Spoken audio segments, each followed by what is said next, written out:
ஆண், பெண் இருவரும் திருமணம் பண்ண போறீங்க. இருவர் ஜாதகத்திலயுமே கடுமையான தாரதோஷம் இருந்து நீங்க திருமணம் பண்றீங்கன்னா, என்னென்ன விளைவுகள் வருங்கிறத தான் நான் சொல்லப் போறேன். தாரதோஷம் உள்ள ஒரு ஆணு கல்யாணம் பண்றதுக்கு முன்னாடி நல்லா தான் இருந்திருப்பாரு. நல்லா வேலைக்கு போயிட்டு இருந்திருப்பாரு. குடும்பம் நல்லா இருந்திருக்கும். குடும்பத்துல ஒற்றுமைலாம் இருந்திருக்கும். வேலையும் நல்லா தான் போயிட்டு இருந்திருக்கும்.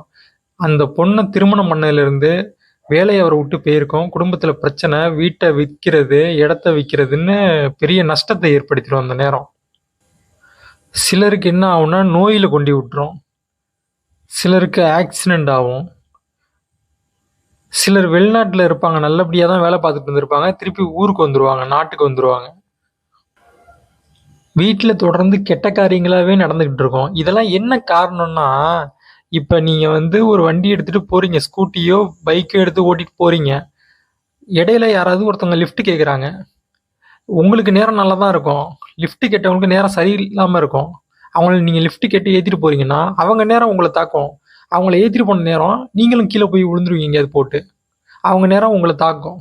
அதே மாரி தான் உங்களுக்கு வரப்போற மனைவியோட நேரமும், உங்க நேரமும் ஒண்ணா சேர்ந்து வேலை செய்யும். அவங்களுக்கும் தாரதோஷம் இருக்கு. உங்களுக்கும் நேரம் சரியில்லன்னா, அது இதே மாரி விளைவுகள தான் ஏற்படுத்தும். அது மட்டும் இல்லாம வரப்போற மனைவி ஜாதகத்த வச்சு உங்களோட ஆயுள கூட தீர்மானிக்க முடியும். அதனால வரப்போற மனைவிங்கிறது எவ்வளோ ஒரு இம்பார்ட்டன்டான விஷயம்னு ரொம்ப கவனிச்சு பார்த்து அத தேர்ந்தெடுக்க வேண்டிய விஷயமா இருக்கு. அப்ப இதுக்கு என்ன தீர்வு? தாரதோஷம் இருந்து சீக்கிரம் திருமணம் பண்ணக்கூடாதா? அப்படின்னா பண்ணவே கூடாது. ஆணா இருந்து கடுமையான தாரதோஷம் ஜாதகத்துல இருக்குன்னா 32 வயசு ஆயிடணும்.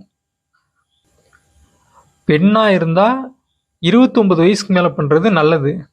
இப்படி பண்ணா இந்த தாரதோஷத்திலிருந்து தப்பிக்கலாம். இதான் ஒரே வழி. தாரதோஷம் ஜாதகத்துல இல்லைன்னா சீக்கிரமே கல்யாணம் பண்ணிடலாம். ஒரு பிரச்சனையும் வராது. ஈவன் அந்த மனைவி வந்ததுக்கு அப்புறமா தான் அவங்க வாழ்க்கையே செட்டில் ஆகும். பொருளாதாரம் மேம்படும். நல்ல வேலை கிடைக்கும். கரியர் டெவலப் ஆகும். வாழ்க்கையே செட்டில் ஆகும். இதே மாதிரி அமைப்புகளும் இருக்கு. அப்ப ஜாதகத்துல தாரதோஷம் இருந்தாதான் இந்த பிரச்சனைகள்லாம் ஏற்படுத்துது. இல்லைன்னா அவங்க வாழ்க்கை சுமூகமா நல்லபடியா போயிட்டு இருக்கு. அதனால நான் நல்லா ஸ்ட்ராங்கா சொல்றது என்னன்னா, தாரதோஷம் இருந்தா திருமணம் பண்ணாதீங்க சீக்கிரம். தேவையில்லாத டைவர்ஸ் ஆகும். அந்த பொண்ணு பொண்ணு ஏதாவது பண்ணிக்க வாய்ப்பு இருக்கு. இப்ப கூட சமீபத்துல திருப்பூர்ல ஒரு பிரச்சனை ஆச்சுல்ல. 2 பேரும் திருமணம் பண்ணி அந்த டவுரி மேட்டர்ல அந்த பையனும் போய் ஜெயில்ல மாட்டிக்கிட்டு குடும்பமே அந்த பொண்ணு வந்த நேரம் குடும்பமா அவங்க போய் ஜெயில்ல மாட்டிக்கிட்டாங்க. அந்த பொண்ணு இறந்து போயிட்டு. இதே மாதிரி பல பிரச்சனைகளை ஏற்படுத்துங்க இந்த தாரதோஷம்.